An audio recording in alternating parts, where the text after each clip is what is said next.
एका गरीब लाकूडतोड्याला जंगलात एक जादुई विहीर सापडली, जिच्यामुळे सुकलेल्या झाडावर सोन्याची फुलं उमलली. पण एका लोभी माणसाने तेच सोनं मिळवायचा प्रयत्न केला आणि त्याच्यासोबत घडलं काहीतरी भयानक.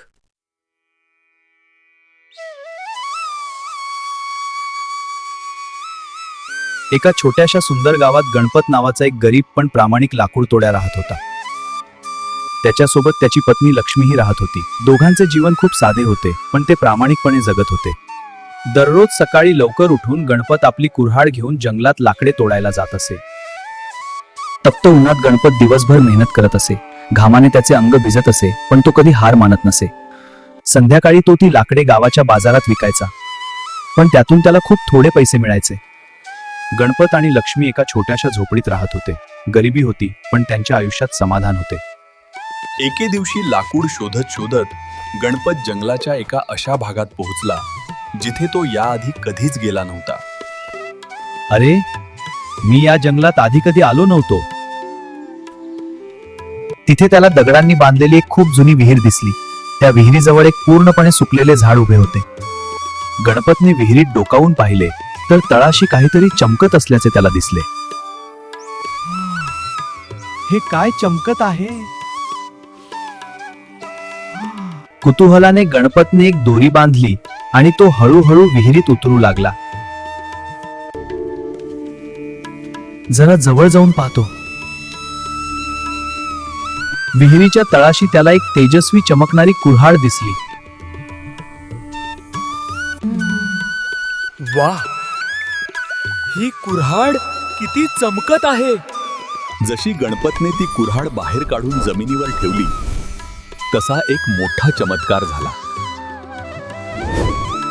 सुकलेल्या झाडाला अचानक फांद्या फुटल्या आणि त्यावर सोन्याची सुंदर फुले उमलली. अरे देवा, हे काय घडलं? हे नक्कीच देवाची कृपा असावी. पण गणपत लोभी नव्हता. त्याने त्या झाडावरून फक्त एकच सोन्याचे फूल तोडले. एक फूल पुरे जास्त लोभ करणे चांगले नाही. गणपतने ती जादुई कुऱ्हाड पुन्हा आदराने विहिरीत ठेवून दिली.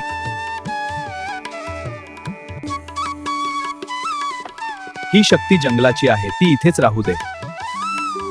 गणपतने ते फूल विकून घरासाठी अन्न आणि गरजेच्या वस्तू घेतल्या. गणपत, आज एवढे पैसे कुठून मिळाले? आज जंगलात एक अद्भुत गोष्ट घडली, पण गावातील लोभी सावकार बळीरामला हे सर्व संशयास्पद वाटले. नक्कीच या गणपतच्या मागे काहीतरी रहस्य आहे. त्या रात्री बळीराम गुपचूप गणपतचा पाठलाग करत जंगलात गेला.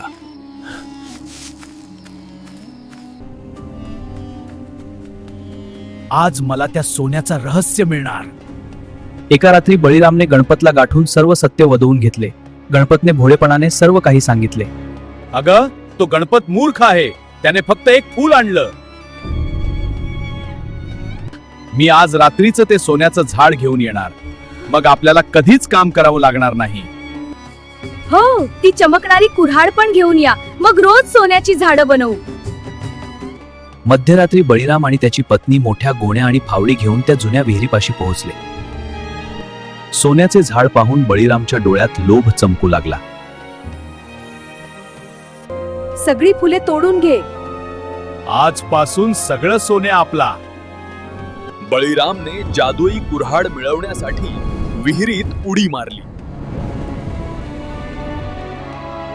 पण अचानक विहिरीतून काळा धूळ बाहेर येऊ लागला आणि जमीन थरथरू लागली.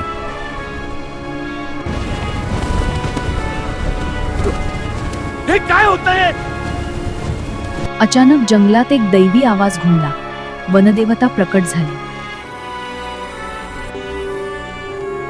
लोभ करणाऱ्याला निसर्ग कधीच माफ करत नाही. सोन्याचे झाड गायब झाले आणि त्या जागी काटेरी झुडपे उगवली.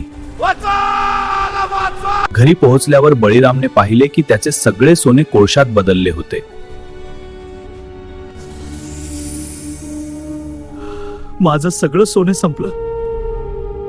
दुसरीकडे गणपतने आपल्या मेहनतीने एक छोटी शेती घेतली आणि शांतपणे आयुष्य जगू लागला. आपले जीवन आता किती सुंदर झाले आहे. हो, समाधानातच खरे सुख आहे. लोभ हा माणसाचा सर्वात मोठा शत्रू आहे. जो जास्त मिळवण्याच्या हव्यासात असतो तो शेवटी स्वतःचेही गमावून बसतो. मित्रांनो, या कथेतून आपण एक मोठा धडा शिकतो. लोभ माणसाला श्रीमंत बनवत नाही, तो त्याच्याकडचं सगळं हिरावून घेतो. गणपतसारखं समाधानाने जगलो तर निसर्ग आणि देव दोघेही आपल्याला साथ देतात.